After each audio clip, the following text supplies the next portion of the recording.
Hey everybody, how's it going? My name's Eric. If you don't already know me, I am an astrophysics student at the University of Calgary.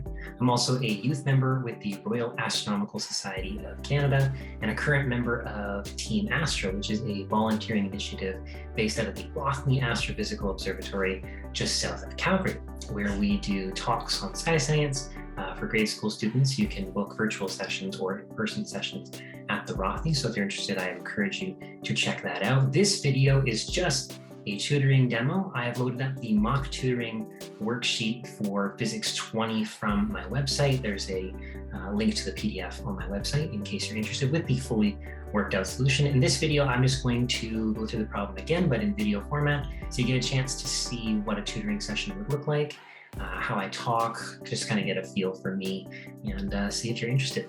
All right, so without any further ado, let's get started. Okay, so this problem is a classic Physics 20 projectile motion question.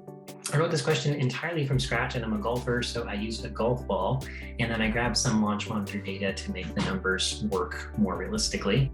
Okay, so let's go ahead and read through the question. All right, a golf ball is launched from rest at an angle of 12 degrees above the horizontal at a velocity of 80.5 meters per second. So before reading any of the parts of this question, I would always encourage anyone who is trying to solve this problem to draw a picture. Okay, so since we're on a golf course, I'm going to use green. And I'll just grab standard black for the velocity vector. It's only 12 degrees, so I'm just going to make it slightly above the horizontal. And that's going to be our 80.5 meters per second. Don't forget to throw in your angle here of 12 degrees.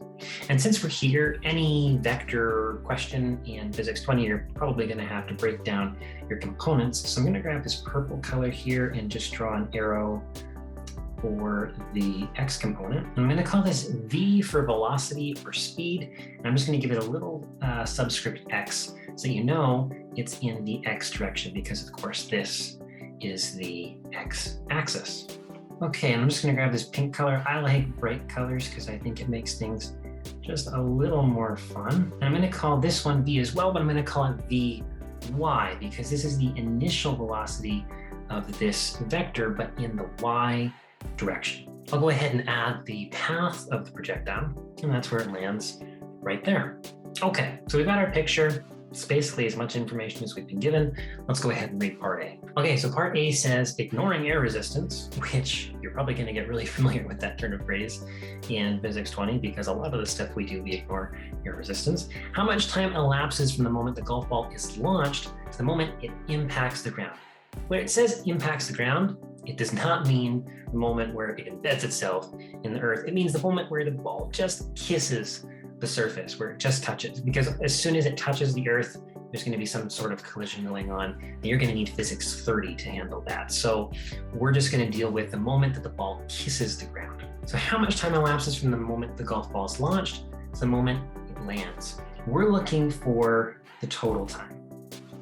The time total that this projectile is going to take the moment it's launched to just kiss the ground. We need an interval of time, and intervals of time typically come from accelerations. The acceleration formula from kinematics looks something like this. Acceleration is equal to the final velocity minus the initial velocity all over time. And this time is the interval that it takes for the object to go from some initial velocity and end up at some final velocity, to change its velocity. Now, the final velocity could be slower than the initial velocity, in which case the object slowed down or decelerated, or the final velocity could be faster in the case where you actually accelerated, like when you go from rest to some other velocity when the light turns green in your car. So now that we have this formula and we know that we want time, we just need to figure out what else we need to know in order to solve for time. Well, I have acceleration in a sneaky way.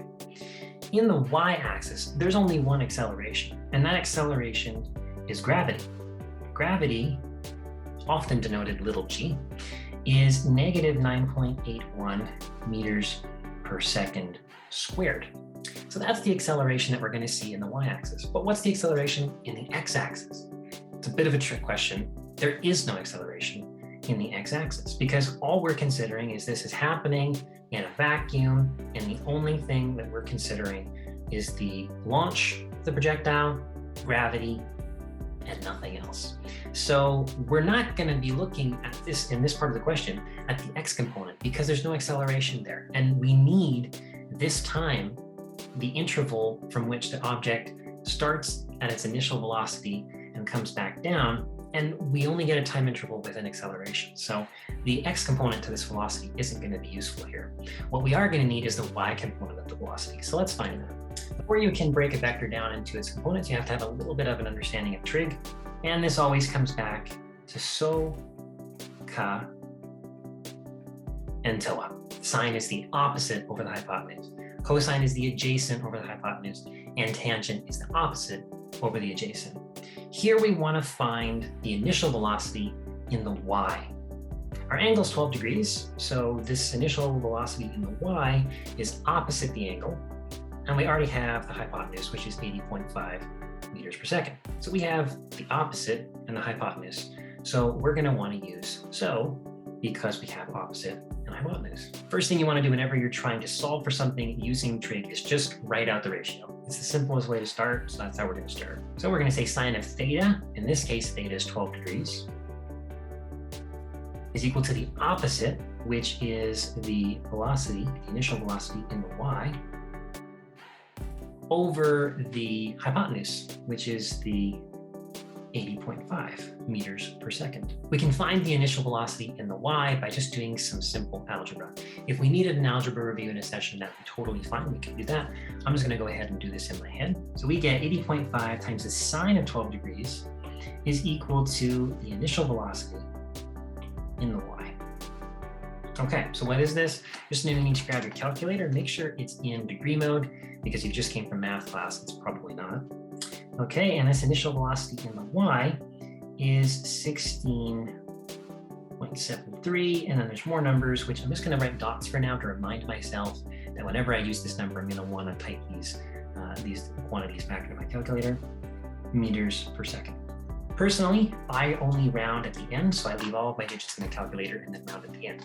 You can also round at every step, and then of course, round your final answer. It's pretty much just a matter of personal preference. Neither one of them is really correct or incorrect, but you're just going to want to do whatever your teacher's way of thinking, whatever your teacher's standard is. Okay, so that's all well and good, and we're going to use this acceleration formula, and this velocity that we just calculated is going to be the initial, because it is the initial, it's the y component of the initial velocity when this projectile was launched. But how do we find the final velocity? Well, this is a bit of a sneaky trick. They didn't give you it in the question.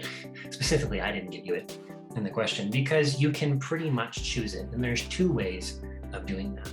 Suppose I throw an object straight up in the air. There's going to be a point where that object is stationary because the entire time that it's moving upwards, gravity is accelerating it downwards. So at some moment in time, the object is going to stop. It's going to stand still. In a really small interval of time, it's going to be standing still.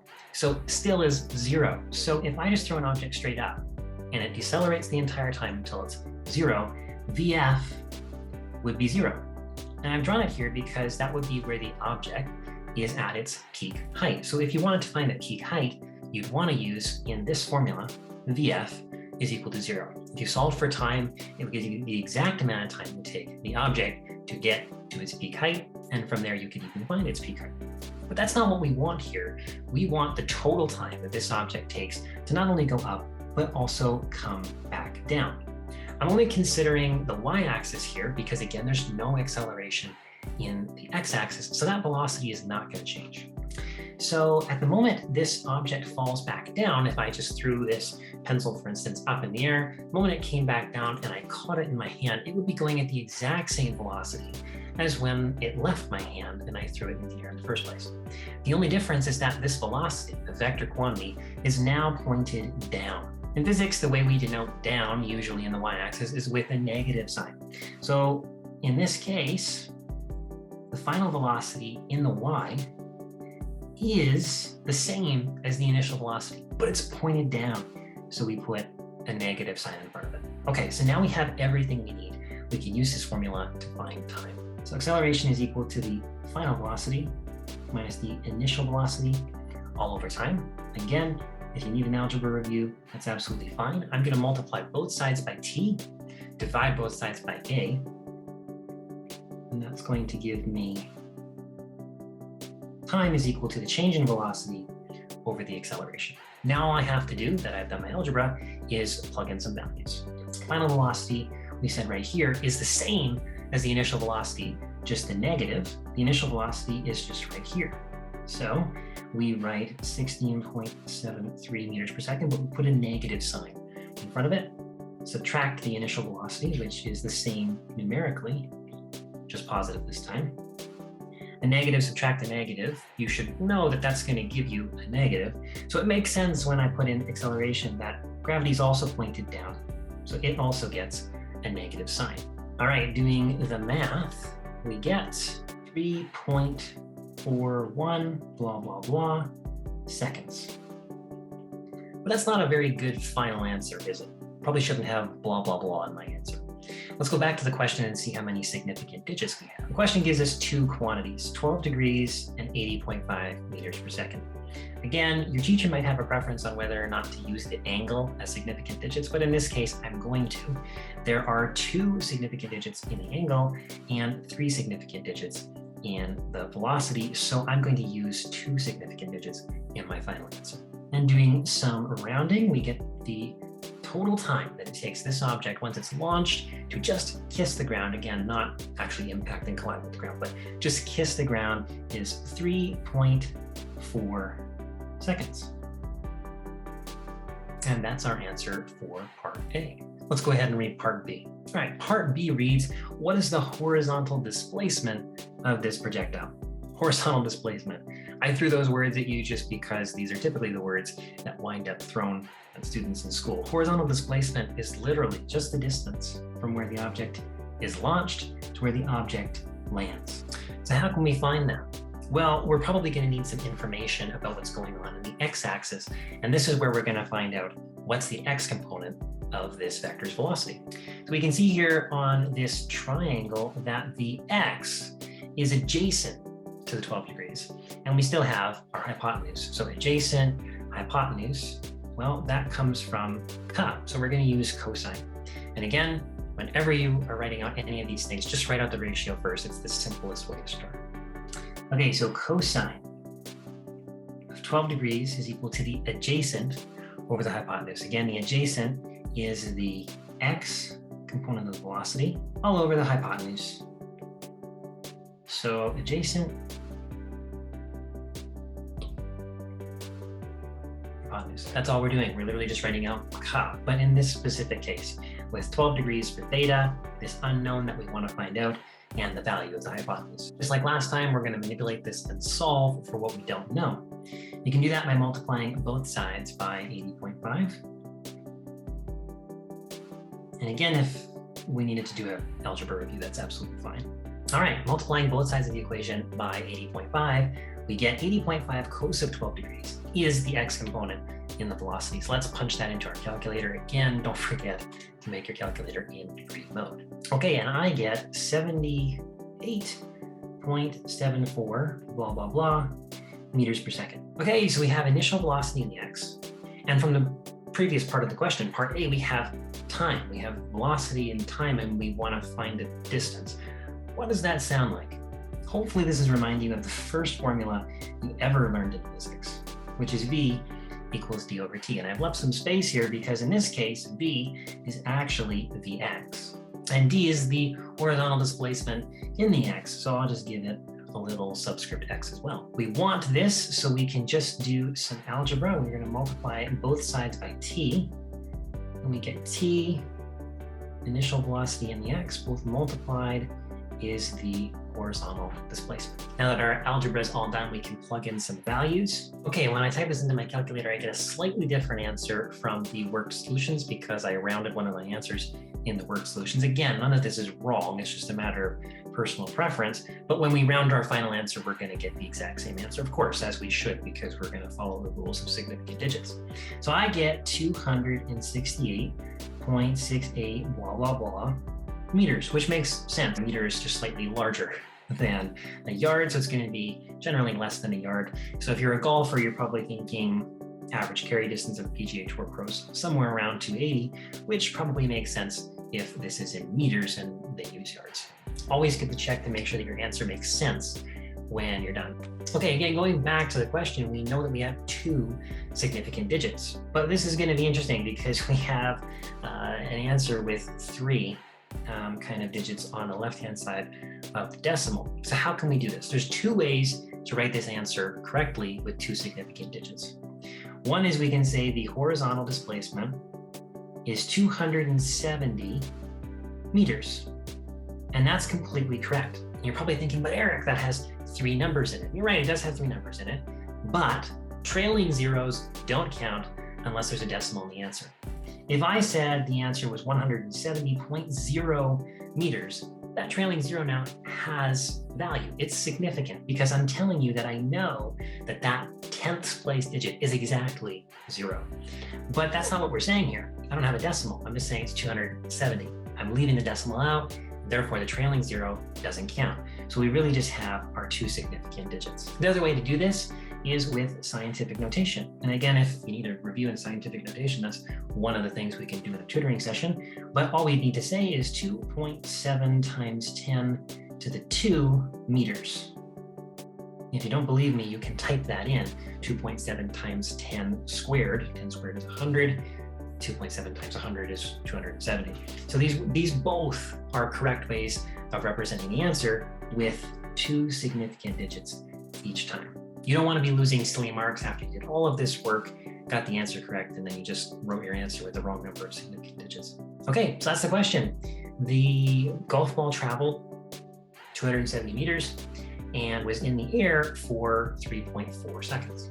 All right, so I hope you enjoyed this example. This was just something I came up with and wrote from scratch. Again, my name is Eric Hess. I'll have the link to my website down in the description below. I'm offering tutoring services for students in the Calgary area. And yeah, if you're interested, you can pop over to my website and blast me an email. Awesome, so thanks so much for watching this tutoring demo. I hope you enjoyed it, and I hope to see you for some tutoring sessions. Bye.